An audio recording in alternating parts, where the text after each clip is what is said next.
বাড়ি থেকে সকাল 6টার সময় বেরিয়ে এখন বাজছে ঘড়ির কাটায় দুপুর 12টা, আর এতক্ষণে এসে আমরা পৌঁছালাম।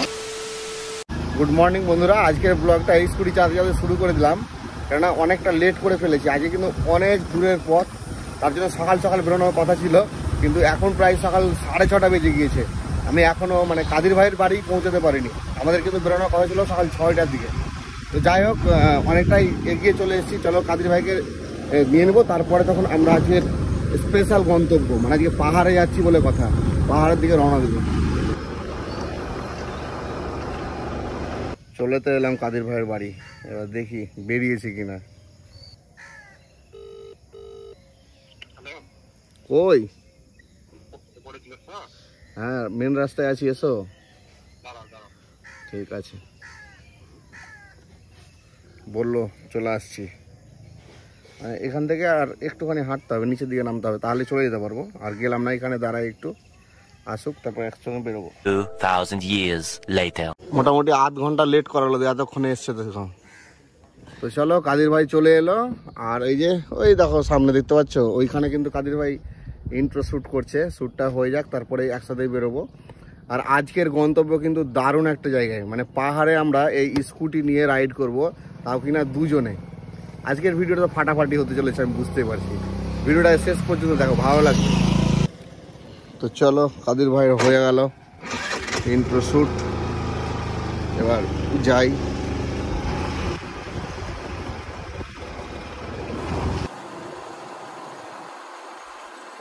কাদিরের বাড়ি থেকে মোটামুটি 3-4 কিলোমিটার মতো রাস্তা ভাঙাচোরা পার করে এখন চলে এসেছি এনেইছে। এবার স্কুটি পাই পাই করে ছুটবে। চলো, এখন আমাদের ফার্স্ট টার্গেটই হচ্ছে, এখন আমরা সাজুর মোড় যাবো, আর সেখানে সুন্দর এক কাপ চা খাবো, খেয়ে আবারও জার্নি শুরু করবো।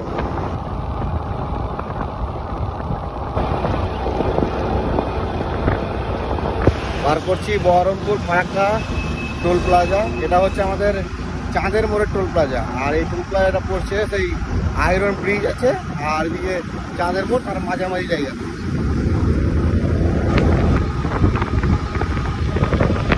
তো অবশেষে বেশ কিছুটা পথ রাইড করে চলে এসেছি সাজুর মোড়ে। আর এই সাজুর মোড়ে আসলে আমরা একটু দাঁড়াই এই কারণেই যে এখানে দেখো এই চায়ের দোকানটা আছে না, দারুণ কিন্তু চা করে এই জায়গাটায়। তো চা খাবো, চা খেয়ে তখন আবার আমরা সামনের দিকে যাবো। আর নেক্সট আমাদের গন্তব্য হচ্ছে ফারাক্কা, কারণ ফারাক্কা দিয়ে কিন্তু বাঁ হাতে আমাদেরকে ঢুকতে হবে। চলো চাটা খেয়ে নিই। চা নিয়ে নিলাম, এই কাপে চা 5 টাকা করে, আর একটা রুটি খেলাম 5 টাকা, 10 টাকা খরচ সকাল সকাল করে দিলাম। Few moments later. চা পানি বিরতি শেষ। চলো এবার আবার যাত্রা শুরু করা যাক। চলো, রেডি তো নাকি? একদম। আজকে যেন ফুল এক্সাইটেড নাকি? একদম। চলো, চলে এসেছি ডাকবাংলা মোড়ে। এটা হচ্ছে ধুলিয়ান ডাকবাংলা। আর এখানে কিন্তু আমাদের গাড়িতে তেল ভরে নিতে হবে, কারণ রাজমহল যাওয়ার পথে হয়তো পেট্রোল পাম্প পাবো না, আমার জানা নেই ঠিক একটা, আমাদের ওদিকে খুব একটা যাওয়া নেই। চলো, এখানে ডাকবাংলা মোড়েই গাড়িতে তেলটা ভরে নিই। আর এই হচ্ছে এসএমআর ক্যাফে, চেষ্টা করব একদিন আসার এখানে। আর এই হচ্ছে ডাকবাংলা মোড়ের পেট্রোল পাম্প।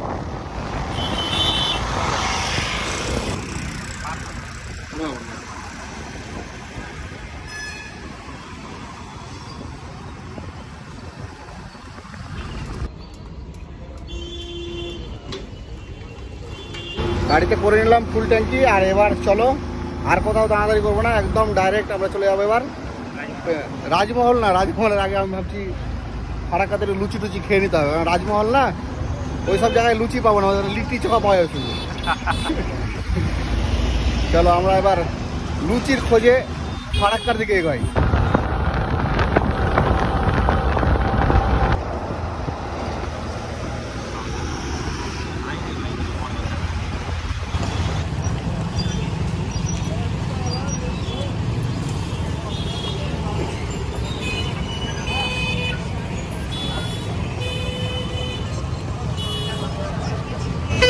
পথ রাইড করে এবার চলে এসেছি এনটিপিসি মোড়ের কাছে। আর এই হচ্ছে এনটিপিসি মোড়। আর এখানে একটা ডালপুরির হোটেল আছে, এখানেই খাওয়া দাওয়া করবো। এখানে গাড়িটা পার্কিং করে দিয়েছি। চলো ডালপুরিটা খেয়ে নিই, তারপরে তখন আমরা এই সামনের দিকে যাবো। এই যে এনটিপিসি মোড় দেখা যাচ্ছে, এই মোড় দিয়ে এই দিকে যেতে হবে আমাদের আর কি। আর ওইদিকে মালদা, আর এদিকে হচ্ছে বহরমপুর। আর আমরা যাব বাঁ হাতে এই রাস্তায়। চলো।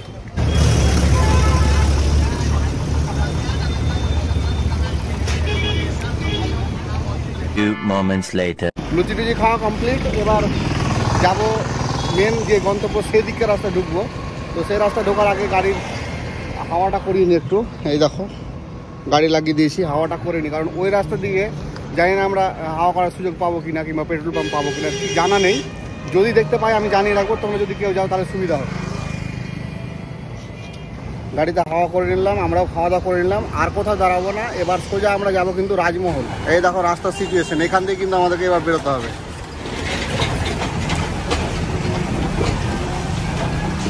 এনটিপিসি মোড় থেকে মোটামুটি 200 মিটার রাস্তা পার করলাম। তো এই রাস্তার অবস্থা খুবই খারাপ, জানি না তো খারাপ রাস্তা কতটা পার করতে হবে আমাদেরকে। রাস্তার কন্ডিশনটা তাও এই জায়গাটা অনেকটা ভালো আছে। আর মুখে তো মানে সুইমিং পুল ছিল মানে পদে পদে আর কি। এই দেখো এইরকম, এটা তাও ছোট, ওখানে সিনিয়রগুলো, এখানে জুনিয়রটা আছে।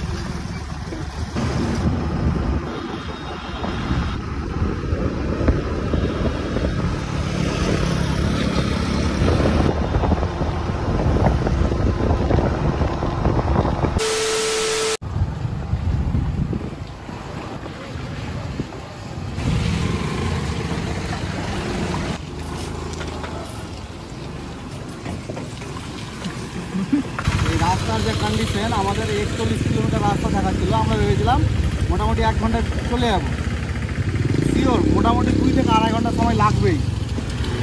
ফালতু রাস্তা। এনটিপিসি মোড় থেকে বাঁ দিকে ঢোকার পরে সেরকমভাবে আমরা আর ভালো রাস্তা পাইনি। মোটামুটি যে রাস্তাটুকু এলাম 5-6 কিলোমিটার রাস্তা হবে, পুরোটাই খারাপ রাস্তা। এই যে রাস্তা আমরা মোটামুটি আধ ঘন্টায় চলে আসতাম, সেই জায়গায় আসতে আমাদের এখানেই সময় লেগে গেল 1 ঘন্টা। আরও মোটামুটি 35 কিলোমিটার মতো রাস্তা বাকি আছে। এখন দেখা যাক কতক্ষণ সময় লাগে। 1 ঘন্টা তো সময় দেখাচ্ছে, কিন্তু রাস্তা যদি ভালো থাকে তাহলে 1 ঘন্টা যাওয়া যাবে। আর যে রাস্তা পার করে এলাম এইরকম রাস্তা যদি থাকে তাহলে তো 2 ঘন্টা লেগে যাবে। আর এই জায়গাটা দাঁড়িয়ে আছে, এটা হচ্ছে ঝাড়খণ্ডের সাহেবগঞ্জ জেলা যেটা আছে তার এন্ট্রি পয়েন্ট। ওই দিকটায় কিন্তু আমাদের মুর্শিদাবাদ। আর এবার আমরা ঢুকে গেলাম সাহেবগঞ্জে। এখানে স্কুটি রেখেছি। কাদির বলো রাস্তা কেমন পার করে এলাম? আমি তো দেখিনি, আমি তো পুকুরের উপর দিয়ে এলাম। মানে রাস্তা রাস্তা মনে হবে না, মনে হবে প্রাকৃতিক সুইমিং পুলের উপর দিয়ে আমরা সাঁতার কেটে কেটে স্কুটি নিয়ে চলে এলাম।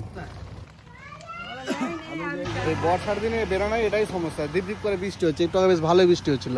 এই চায়ের দোকানে একটু দাঁড়ালাম, আর এখনও হালকা হচ্ছে। দেখি বৃষ্টিটা একটু থামলে বেরোবো এখান থেকে।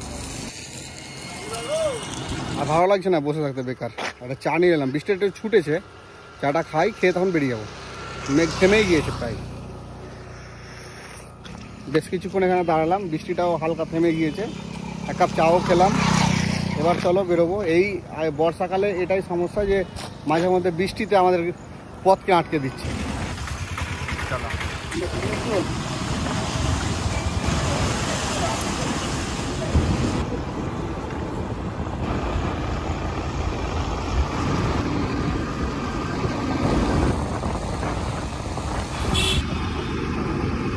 আজকের যা ওয়েদার, মানে ঘুরতে এসে ফেসেই গেছি এক প্রকার।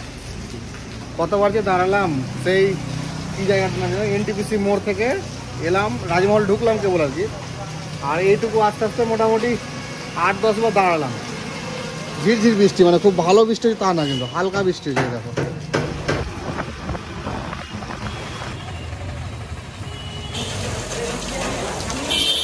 বাড়ি থেকে সকাল 6টার সময় বেরিয়ে এখন বাজছে ঘড়ির কাটায় দুপুর 12টা। আর এতক্ষণে এসে আমরা পৌঁছালাম রাজমহল স্টেশনে। আর এই রাজমহল স্টেশনে আসার একটাই কারণ, সেটা হচ্ছে এই রাজমহল স্টেশন থেকেই কিন্তু টোটো ভাড়া করে তোমরা এই আশেপাশে যে স্পটগুলো আছে সেইগুলো ভিজিট করতে পারবে। যাতে তোমাদের সুবিধা হয়, এখানে কেউ ঘুরতে আসবে তাদের জন্যই কিন্তু আমি এই রাজমহল স্টেশনে এসেছি। এবার এইখান থেকে কিন্তু আমরা আশেপাশে যে লোকেশনগুলো আছে সেগুলো ঘুরতে যাব। তো ঘুরতে যাবো কী করে, দেখো প্রচণ্ড বৃষ্টি হচ্ছে কিন্তু এই মুহূর্তে। আর এই বৃষ্টির জন্য কিন্তু রাজমহল স্টেশনের সামনে আমরা এখন দাঁড়িয়ে আছি।